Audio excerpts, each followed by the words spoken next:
Welcome to the Daily Absurdities. Let's get started. Hello everyone, hey. Look at you showing up for another episode of Daily Absurdities.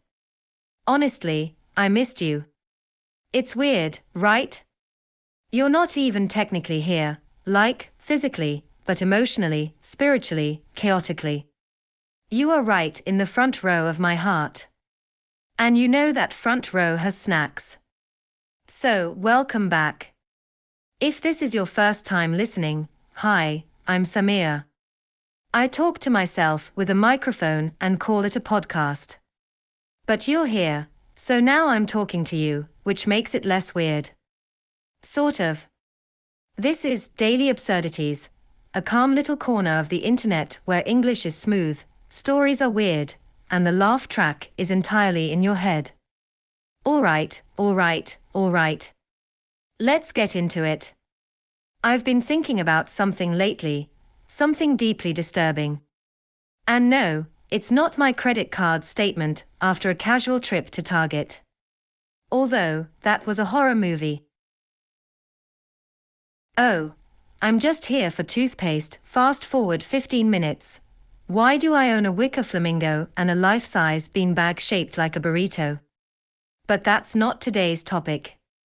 Today, we need to talk about pets.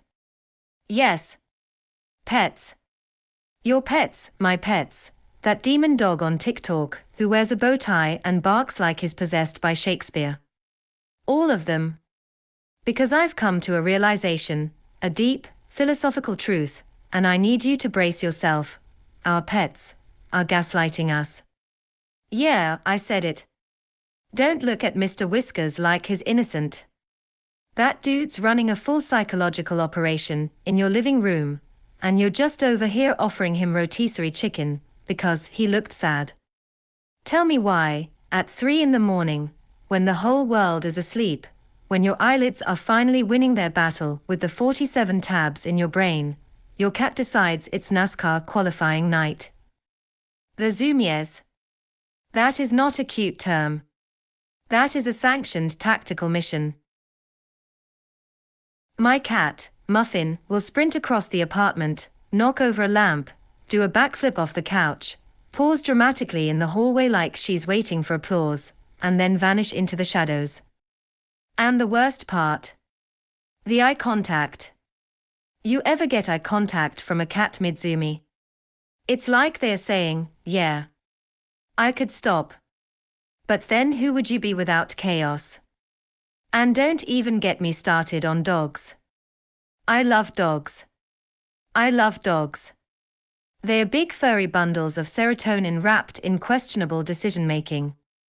But even dogs are in on the psychological warfare. I had a dog growing up named Buster. Buster would do this thing where he'd bark at nothing. Like, absolutely nothing. Just look at a corner, let out one long bark, and then stare at me like I should do something about it. I'm like, sir, I pay rent. I buy your food. You don't get to throw ghost alarms into my Tuesday. And then he'd tilt his head like, oh, you don't see it. Oh, okay. I guess I'm just blind to the spirit world now. Now, some of you are listening like, Samir, maybe they're just playing. That's what they want you to think. I'm convinced all pets attend a secret conference every year. They sit in little chairs, cats on the high back ones, dogs just wagging in folding chairs, and there's a keynote speaker. Probably a ferret. Ferrets have real evil mastermind energy. And they're like, good evening. This year's theme, drive them slightly insane, but not enough to give you away. And the room erupts in applause. You ever try to work from home with a cat? I dare you. Just try. Try to write one email without them deciding your keyboard is the stage for their interpretive but dance. I once sent a client an email that just said,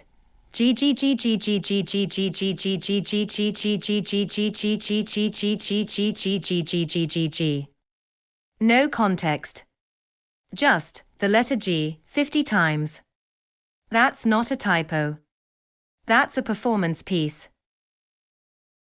Also, why do pets only vomit in the most emotionally damaging spots? Like, Muffin won't just throw up on the tile floor where it's easy to clean. No, no. She chooses the exact corner of my bed that I just changed the sheets on. It's like she's waiting. Watching. Ah yes, the lavender-scented linen. Time for me to make art. And then when you confront them, you're standing there, holding a ruined pillow, and they just blink. Like you're the crazy one. That's the gaslighting part. They've mastered it. It's like they all read the same BuzzFeed article. Top 10 ways to ruin your human's mental stability without getting rehomed. Sometimes I'll try to explain my pet's behavior to someone and immediately realize I sound like I need supervision. I was telling a friend, yeah, Muffin won't drink water unless it's from the bathtub faucet at 6:12 p.m. sharp. Otherwise she yells. And my friend goes, yells. And I'm like, yeah. Full opera. Like, stomach from the floor dramatic meows. And the scary part is, I adjusted my life for her. I have scheduled Zoom calls around her faucet time. What is this relationship? She contributes nothing to the rent, and yet she dictates the plumbing schedule like she's the landlord. No. Worse. Like she's the HOA president, and I'm just trying to keep my grass short enough. Oh, and don't think I've forgotten about the reptile people. I see you. With your geckos and your bearded dragons, and your 80-gallon heat-lamped jungle terrariums. Y'all are a different breed. You're not just pet owners, you're scientists. You're out here adjusting humidity levels and feeding frozen rats with tongs like it's a cooking show. Today we're making a lovely thawed rodent reduction, paired with a calcium-dusted cricket. Bon appetit, Mr. Scales. But I digress. Because the thing is, we love them. We love them. These chaotic, manipulative, fur-shedding weirdos are our ride or dies. They could destroy our house, barf on our favorite sweater, and eat a bee, and we'd still call them baby and kiss them on the head. And that, my friends, is the conspiracy. They've won. Pets are not animals. Pets are little gods we worship in pajamas. They sit on our couches like royalty, and we run around trying to meet their every demand. You know who else does that? Toddlers. But at least toddlers eventually go to school. Pets. Pets just live with you. Forever. Demanding treats like they've worked a double shift. And don't come at me with, oh, Samir, some pets are chill. No, they're not. They're calculating. Even the chill ones are playing a long con. My neighbor has a turtle. A turtle. This thing moves once every lunar eclipse. And yet, she swears it knows when she's sad. She said, whenever I cry, he crawls toward me. Girl, that turtle's just trying to find warmth. It's not empathy, it's body heat. But go off, queen. And before I forget, shout out to the fake listener email I got this week. Dear Samir, my cat only poops in the litter box when I'm watching. Is this normal? First of all, no. Second of all, what did you do to earn that level of psychological dominance? That's not a pet. That's a little mafia boss sending messages.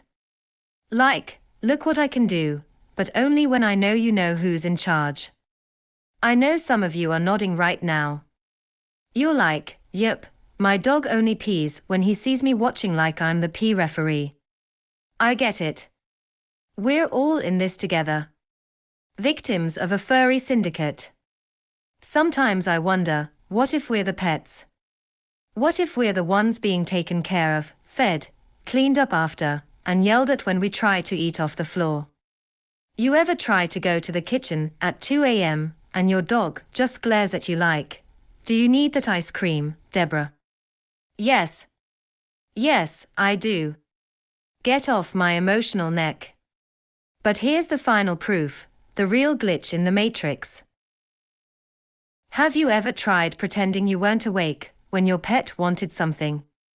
Just still, silent, eyes closed. Like you're dead. I did that once with Muffin, when she wanted food at 5 a.m. I thought I won. I was like, "Ha ha, I'm smarter. She'll give up." No. She climbed on my chest and stared at me. Didn't blink. Just pressed her paw against my mouth like, "You will speak your truth." And that truth is Fancy Feast. That was the moment I knew. I'm not in charge here. I never was. So, yeah. Next time your cat knocks over glass and stares at you while it falls, just remember, you are living in their reality. And in that reality, your role is snack provider, heater pad, and designated door opener. Alright, that's enough chaos for one episode. I hope you laughed. I hope you feel seen. And I hope your pet isn't plotting a small domestic coup as we speak. This has been Daily Absurdities, your official emotional support monologue. I'm Samir, your slightly unhinged host who thinks too much about the psychological motivations of house cats. Go hug your pet, but don't trust M. Catch you next time, friend. And Muffin. If you're listening from under the couch again, I see you. Bye. Thanks for listening and subscribe for my channel.